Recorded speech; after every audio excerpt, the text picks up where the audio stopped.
দ্রুত করে শেষ করেন, দ্রুত করে শেষ করেন। হয়ে গেলে সামনে নিয়ে এসে এক সাইডে করে তারপরে বাস আবার আগের মতো পরিবেশ তৈরি করে।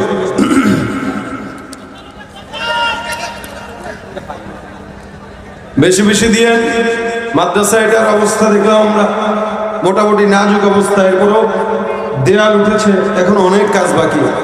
আপনাদের সহযোগিতা থাকলে ইনশাআল্লাহ এই মাদ্রাসা থেকে এই এলাকার আশেপাশে ইসলামের নূর প্রচার হবে ইনশাআল্লাহ। আমরা দোয়া করি মাদ্রাসার সাথে সম্পৃক্ত যারা আছে, যারা ছাত্র আছে, শিক্ষক আছে, মুহিব্বিন আছে, আল্লাহ পাক সকলকে যেন মাদ্রাসার ওসিলায় নাজাতের ফয়সালা করে দেয়, বলেন আমিন। তাড়াতাড়ি উঠানো হয়ে গেলে এক সাইডে করে নিয়ে আল্লাহ পাক আজকের এই মাহফিলটাকে কামিয়াবি করুক। আবার আগামীকাল যেন এই মাহফিলটা সফলভাবে হয়, কোনো প্রকার ঝড় তুফান বৃষ্টির কবলে যেন এই মাহফিলের কমিটি না পড়ে।